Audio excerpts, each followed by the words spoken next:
হবে জনগণকে যে দেওবন্দীদের মূলই হচ্ছে মিথ্যাচার করা। মিথ্যাচার ছাড়া এদের আলাদা কোনো পুঁজি আছে বলে মনে হয় না। রাহমাতুল্লাহি ওয়া বারাকাতুহু।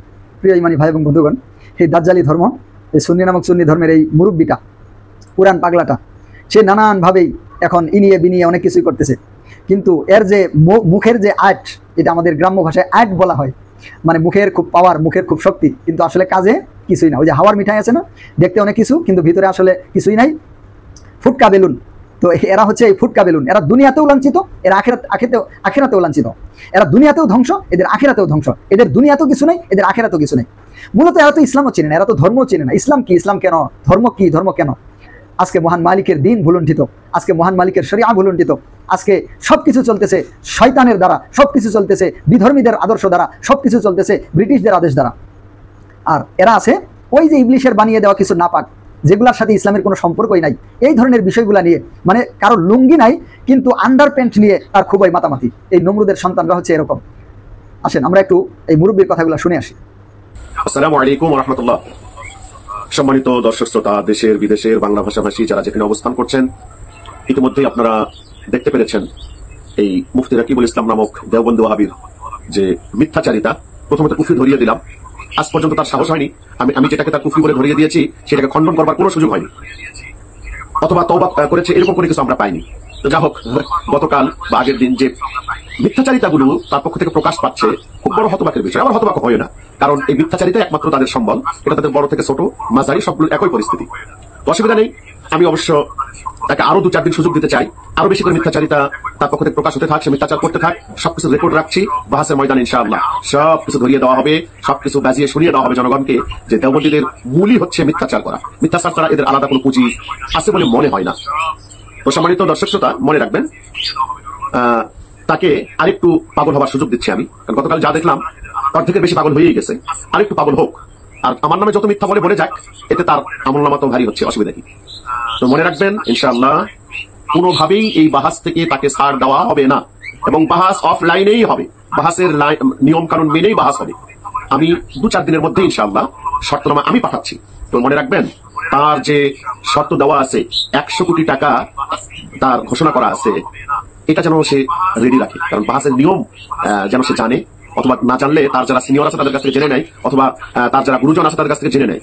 সেই সাথে বাদ বাকি কি কি শর্ত হতে পারে, যেমন তার 300 হিজরির মধ্যে নাকি তাকে দলিল দিতে হবে।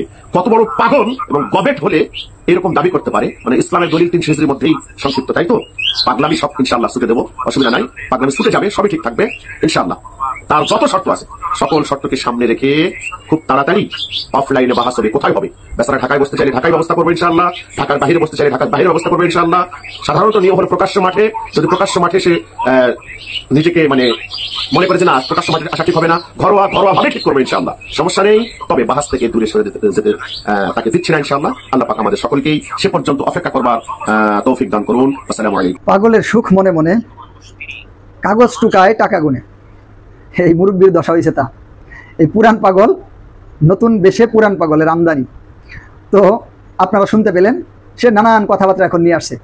আমাদের রাকিব ভাই নাকি কাফের হয়ে গেছে, নাউজুবিল্লাহি মিন যালিক।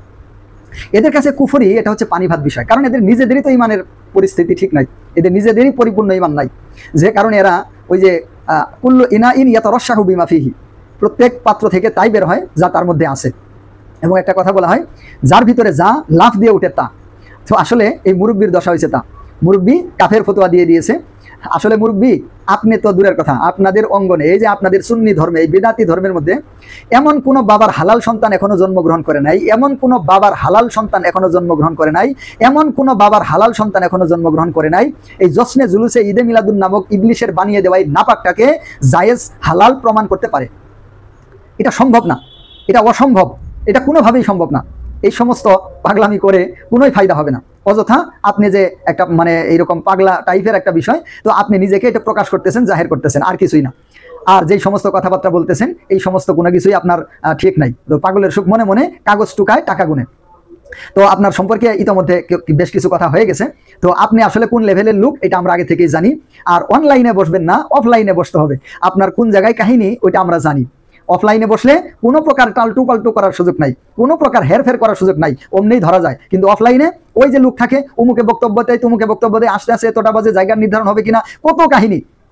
দেশের মধ্যে কি একটা পরিস্থিতি চলতেছে, এই সময় এই পাগলের নাকি এখন মানুষের বাহাস করার জন্য সুযোগ দিবে। বাংলাদেশে কি একটা পরিস্থিতি চলতেছে এখন নাকি এর বাহাসের সুযোগ দিবে। দেখছেন কি কারবার। আর আপনি বাহাস করতে পারবেন না তো অযথা এটা আসলেন কেন, লাগতে আসলেন কেন?